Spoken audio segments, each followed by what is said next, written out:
우리 하나님 말씀 함께 보도록 하겠습니다. 하나님 말씀 로마서 16장 1절에서 16절까지의 말씀입니다.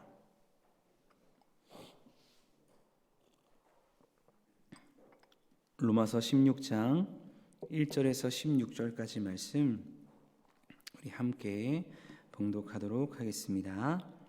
내가 갱그라의 교회의 일꾼으로 있는 우리 자매 베베를 너희에게 추천하노니 너희는 주 안에서 성도들의 합당한 예절로 그를 영접하고 무엇이든지 그에게 소용되는 바를 도와줄지니 이는 그가 여러 사람과 나의 보호자가 되었음이라. 너희는 그리스도 예수 안에서 나의 동역자들인 브리스가와 아굴라에게 문안하라. 그들은 내 목숨을 위하여 자기들의 목까지도 내놓았나니 나뿐 아니라 이방인의 모든 교회도 그들에게 감사하느니라. 또 저희 집에 있는 교회에도 문안하라. 내가 사랑하는 에베네도에게 문안하라. 그는 아시아에서 그리스도께 처음 맺은 열매니라. 너희를 위하여 많이 수고한 마리아에게 문안하라. 내 친척이요 나와 함께 갇혔던 안드로니고와 유니아에게 문안하라. 그들은 사도들에게 존중이 여겨지고 또한 나보다 먼저 그리스도 안에 있는 자라. 또 주 안에서 사랑하는 암블리아에게 문안하라. 그리스도 안에서 우리의 동역자인 우르바노와 나의 사랑하는 수다그에게 문안하라. 그리스도 안에서 인정함을 받은 아벨레에게 문안하라. 아리스토블로의 권속에게 문안하라. 내 친척 헤로디온에게 문안하라. 나기수의 가족 중 주 안에 있는 자들에게 문안하라. 주 안에서 수고한 드루베나와 드루부사에게 문안하라. 주 안에서 많이 수고하고 사랑하는 버시에게 문안하라. 주 안에서 택하심을 입은 루포와 그의 어머니에게 문안하라. 그의 어머니는 곧 내 어머니니라. 아순그리도와 블레곤과 허메와 바르도바와 허마와 및 그들과 함께 있는 형제들에게 문안하라. 빌룰로고와 율리아와 또 네레오와 그의 자매 올름바와 그들과 함께 있는 모든 성도에게 문안하라. 너희가 거룩하게 입맞춤으로 서로 문안하라. 그리스도의 모든 교회가 다 너희에게 문안하느니라. 아멘. 예, 우리 함께 말씀 나누도록 하겠습니다. 여러분 혹시 드라마를 자주 보시나요? 보신다면 어떤 장르를 좋아하시는지 한번 묻고 싶습니다. 저는 개인적으로 드라마를 볼 때에 이런 장르를 좋아합니다. 사극을 좋아합니다. 네. 사극하면 떠오르는 어떤 연기자가 있죠. 예, 뭐 최수종 씨나 이런 사람이 떠오르는데 그분이 나오는 사극은 웬만한 건 다 본 것 같습니다. 사극을 좋아하는 이유는 그 사극의 어떠한 내용을 볼 때에 되게 감동되는 어떠한 내용들이 되게 많기 때문인데 사극의 스토리가 보통 어떤가요? 어떤 주인공이 나오고 그 주인공이 왕이나 아니면 장군이 되는 그런 과정을 그리는 것을 보게 됩니다. 그런데 중요한 것은 무엇이냐면 주인공이 아무리 잘났다 할지라도 주인공이 아무리 혼자 능력이 뛰어나고 싸움을 잘하고 좋은 가문에서 태어났다 할지라도 그 주인공 혼자만의 힘으로 왕이 되고 나라를 세워나가거나 좋은 장군이 될 수 없다는 것입니다. 그 주인공 주변에 목숨을 아끼지 않고 충성을 바치는 사람들이 있기 때문에 그 헌신과 충성 그리고 그 핏값으로 인해서 왕이 되고 장군이 되고 또 나라가 세워지는 그런 것을 보게 되어진다는 것이죠. 제가 이런 말씀을 왜 드리냐면 오늘 말씀을 보면서 이런 생각이 들었기 때문입니다. 바울을 통해 세워진 수많은 교회들, 즉 하나님의 나라가 어떻게 세워진 것인가, 바울 한 사람의 능력으로 세워진 것인가, 그것이 아니라는 것입니다. 이런 관점에서 오늘 말씀을 함께 살펴보고자 하는데 1, 2절을 먼저 보고 그리고 3절과 16절 말씀을 통해서 바울과 함께했던 그 수많은 사람들의 이야기를 한번 나누어 보고자 합니다. 먼저 1절과 2절 말씀을 보면 로마 교회를 향한 편지인 로마서를 이제 로마에 직접 전달해 준 사람의 이름이 나오는데 그 사람의 이름은 베베다라고 바울은 말하고 있습니다. 오늘 1절 말씀 보니까 이렇게 말씀합니다. 내가 갱그레아 교회의 일꾼으로 있는 우리 자매 베베를 너희에게 추천하노니 라고 바울이 말씀하고 있죠. 바울은 이제 로마서를 마무리하면서 편지를 가지고 간 베베에 대한 이야기를 하는데 세 가지의 내용을 통해서 베베를 소개하며 베베에 대한 부탁을 로마 교회에 하고 있는 것을 보게 되어집니다. 첫 번째는 베베에 대한 소개인데요. 바울은 베베를 이렇게 소개합니다. 우리 자매이자 갱그레아 교회의 일꾼이다 라고 말하고 있죠. 베베는 여성이었습니다. 남성이 아니라 여성 일꾼이었는데 갱그라에아 교회는 고린도 교회 주변에 있던 교회로서 바울의 2차 전도 여행 끝자락에 세워진 교회였죠. 근데 여기서 말하는 일꾼이라는 단어는 헬라어로 디아코노스라고 말하는데 이 뜻은 단순히 현대 교회에서 이야기하는 집사님을 이야기하는 것보다는요. 사역자에 가까운 이야기다. 사역자에 가까운 의미를 가지고 있다라고 생각을 하시면 될 것 같습니다. 바울에게 있어서 베베는 너무나도 중요한 사역자였다라는 것을 우리가 알 수 있죠. 그리고 두 번째로 베베에 대한 부탁인데 2절 상반절에서 바울이 이렇게 말합니다. 너희는 주 안에서 성도들의 합당한 예절로 그를 영접하고 무엇이든지 그에게 소용되는 바를 도와줄지니 라고 말씀하고 있습니다. 근데 왜 바울이 이렇게 이야기를 하고 있냐면 그 이유가 있습니다. 신약 성경을 보면 바울이 수많은 교회에 편지를 전달하게 되죠. 근데 전달했을 때 그 편지를 바울이 직접 가지고 가는 경우는 없었습니다. 누군가를 통해서 그 편지를 전달하게 했다는 것이죠. 그런데 그렇게 편지를 전달할 때 전달하는 사람이 단지 우체부처럼 편지만 띡 전달하고 오는 것이 아니라 편지를 전달한 사람이 그 편지를 받는 사람들 앞에서 그 편지를 다 낭독을 했다는 것입니다. 그래서 바울은 로마 교회 성도들에게 말합니다. 주 안에서 성도들의 합당한 예절로 베베를 영접하고 필요한 것들을 도와주기를 바란다라고 이야기를 하고 있는 것입니다. 왜냐하면 베베는 단지 편지 한 장을 나눠주는 전달하는 심부름꾼이 아니라 바울 자신의 대리자로 그곳에 갔기 때문에 이렇게 합당한 예절로 무엇이든지 그에게 소용되는 바 필요한 것들을 들어주어야 된다라고 로마교회 성도들에게 부탁을 하고 있는 것이죠. 그리고 세 번째는 베베에 대한 추천 이유를 바울은 말하고 있는데 2절 하반절에서 이렇게 말씀합니다. 이는 그가 여러 사람과 나의 보호자가 되었음이라 라고 베베를 추천했던 강력한 이유가 바로 이것이다 라는 것을 말하고 있습니다. 성경을 보면 베베에 대한 자세한 이야기는 나오지 않습니다. 근데 베베에 대한 이야기를 우리가 다른 것을 통해 보게 되어지는데 그 자매는 갱그레아에서 사업을 하고 있는 장사꾼이자 부자였다라고 알려져 있는 인물이었습니다. 그래서 바울은 베베에 대해서 이렇게 말합니다. 베베는 복음을 위해 애쓰는 여러 사람뿐 아니라 그 복음을 위해 힘쓴 나의 보호자가 되었다라고 말하고 있죠. 보호자가 되었다라는 것은 무엇을 의미할까요? 복음 전도자들이 고난당하고 어려움을 당할 때마다 힘을 다해서 물질을 다해서 도움이 되어준 사람이었다는 것입니다.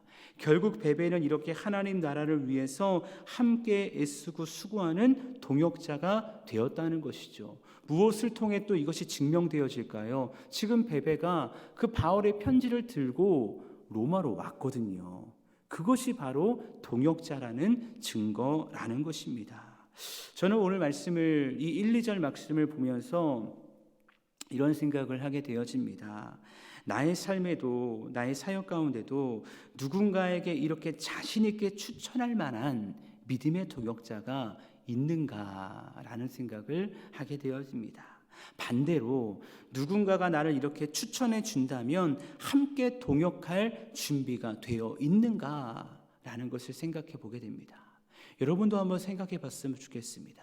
여러분이 정말 하나님의 사역을 위해 나아갈 때 나를 위해서, 정말 나를 위해서는 아니죠. 사실은 하나님의 나라를 위해서 함께 그렇게 동역할 동역자가 내 주변에 있는가? 반대로 누군가 나에게 이런 동역을 요청할 때 순종할 준비가 나에게는 되어 있는가? 한번 생각해 봐야 된다는 것입니다. 여러분 생각해 보십시오. 당시 이런 말이 있잖아요. 모든 길은 로마를 통한다라는 말이 있을 정도로 당시 로마는요, 세계의 중심이었고 정말 대단한 나라였습니다. 근데 세상 말로 그렇게 콧대 높은 사람들이 모여 사는 로마 교회에 편지를 써서 보낸다. 바울의 입장에서도 많은 고민을 하지 않을까요? 특별히 이런 고민을 하지 않았을까요? 누구를 보내야 될까? 누구를 나의 대리자로 보내야 그들이 괜찮을까? 누가 가장 합당한 사람일까라는 고민을 하게 되어질 때 생각나는 사람이 바로 베베였다는 것입니다. 그리고 반대로 베베 입장에서도 바울의 대리자로 로마에 간다는 것 쉬웠을까요? 쉽지 않았다는 겁니다. 근데 베베는요, 바울의 그 부탁을 수락하고 순종하여 로마를 향해 나아갔다는 것이죠. 저는 이런 상황을 생각해 볼 때 베베를 이렇게 자신 있게 추천하는 바울도 바울의 추천에 기꺼이 순종하여 로마를 향해 나아가는 베베의 모습도 너무나도 하나님 앞에서 아름다운 동역이다라는 생각을 하게 되어집니다. 사랑하는 여러분, 우리 하나님의 교회가 아름답게 세워나가기 위해서는요, 분명히 누군가는 헌신해야 됩니다. 분명히 누군가는 하나님의 일을 감당해야 된다는 것입니다. 그래야 하나님이 세우신 교회가 아름답게 동역의 일을 이루어 갈 수 있다는 것이죠. 우리 남산교회 안에도 각 팀이 있습니다. 부서가 있습니다. 교구와 사랑방이 있습니다. 물론 지금도 충분히 잘 섬기고 잘 하고 계시지만 앞으로도 그곳에서 하나님의 마음을 가지고 아름답게 하나님 나라를 세워나갈 사람이 필요할 때 그때에 하나님 제가 하겠습니다 라고 말하며 아름다운 동역을 이루어나갈 수 있는 저와 여러분 될 수 있기를 간절히 주님의 이름으로 축복합니다. 이제 두 번째 단락인 3절에서 16절 말씀을 살펴보기 원하는데, 이 말씀에는 로마 교회 성도들을 향한 바울의 문안 인사가 기록되어 있습니다. 바울은 이 3절에서 16절 말씀 가운데 총 몇 명의 이름을 거론하고 있냐면요, 26명의 이름을 거론하고 있습니다. 그리고 5개의 가정교회를 언급하며 그들에게 문안 인사를 나누는데, 이 말씀 안에만 총 18번이나 문안하라, 문안하라, 문안하라, 이 문안하라 라는 이야기가 계속해서 등장하게 된다는 것이죠. 근데 여기서 우린 이런 질문을 하게 됩니다. 바울은 로마에 가본 적이 없는데 분명히 여러 번 가려 했지만 가지 못했다라고 분명히 앞서 이야기하지 않았습니까? 근데 어떻게 이렇게 많은 사람들을 26명이나 되는 사람들을 이미 알고 있었을까라는 의문을 우리가 가지게 된다는 것입니다. 그 해답은 크게 두 가지인데, 첫 번째는 바울이 전도 여행 때 만났던 동역자들이 지금 이 로마서를 썼을 때 지금 로마에 거주하고 있었기 때문입니다. 그래서 바울이 이 수많은 사람들의 이름을 거론할 수 있었다는 것이죠. 그 대표적인 인물이 브리스가와 아굴라인데 3절 말씀에 이렇게 말씀하고 있습니다. 너희는 그리스도 예수 안에서 나의 동역자들인 브리스가와 아굴라에게 문안하라 라고 말씀하고 있다는 것이죠. 여러분, 브리스가 아굴라 많이 들어보셨죠? 바울의 2차 전도 여행 때 고린도에서 만난 믿음의 동역자였습니다. 사실 이 브리스가와 아굴라는 본래 로마에 거주하고 있었거든요. 그런데 AD 49년에 사도행전 18장에 이름이 나오는데, 글라우디오가 황제로 로마를 다스릴 때에 로마에 있는 유대인들을 다 쫓아버리는 일이 일어나게 되어집니다. 그래서 브리스과 아굴라는요, 고린도로 처소를 옮기게 되는데 그곳에서 누구를 만나게 되냐면 바울을 만나게 됩니다. 그리고 같은 생업을 가지게 되었다. 천막 만드는 일을 같이 하면서 복음을 듣게 되었다라고 성경은 말씀하고 있습니다. 근데 이들의 헌신이 얼마나 대단했냐면, 바울이 2차 전도 여행 때 고린도를 지나 에베소를 거쳐 예루살렘으로 떠난 후에도 이들은 끝까지 고린도에 남아서 복음을 더 확실하게 가르치며 고린도 교회의 영적 성장을 돕는 귀한 동역자가 되었음을 보게 되어집니다. 그래서 바울은 이들 향해 어떻게 말하고 있냐면, 오늘 말씀 4절에 보니까 이렇게 말씀합니다. 그들은 내 목숨을 위하여 자기들의 목까지도 내놓았나니 나뿐 아니라 이방인의 모든 교회도 그들에게 감사하느니라 라고 말씀하고 있습니다.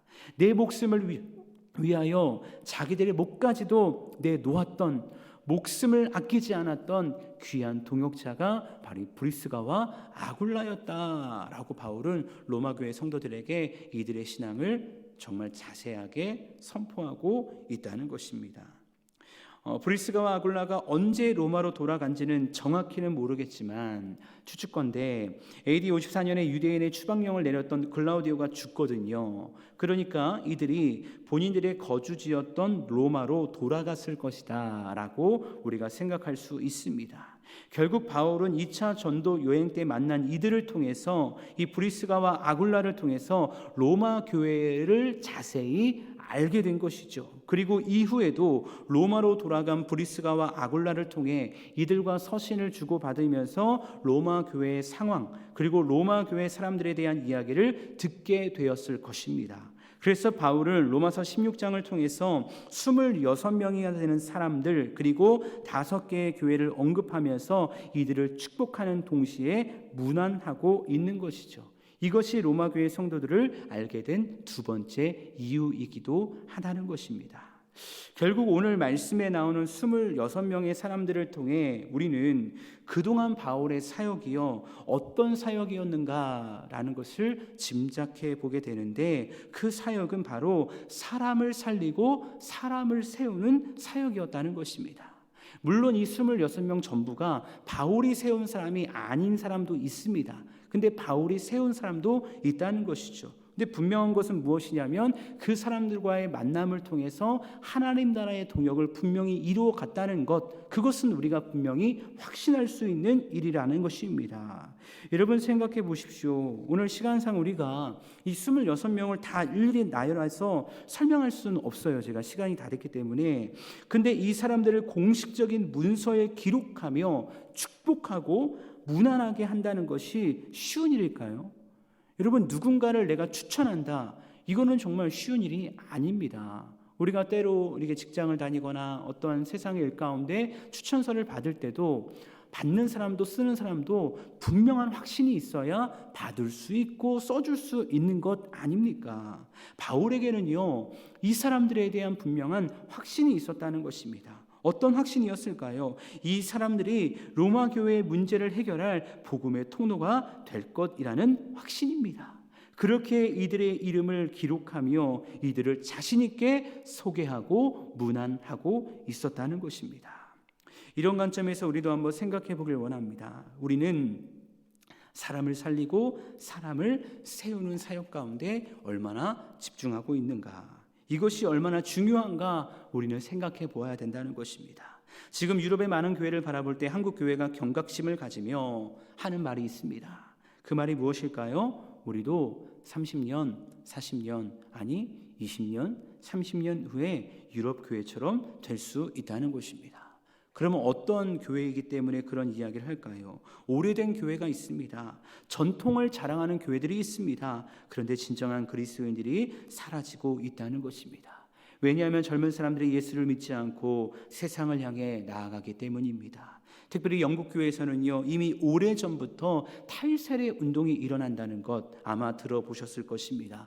탈세례 운동이 무엇일까요? 부모님의 신앙으로 인해서 어쩔 수 없이 어렸을 때 내 인지 기능이 없을 때 유아세를 받았는데 그 유아세를 받았던 청년들이 이제 어른이 되어서 자신의 종교는 기독교가 아니다, 그건 내 부모의 종교다라고 이야기하면서 세례를 취소하는 일들이 일어나고 있다는 것입니다.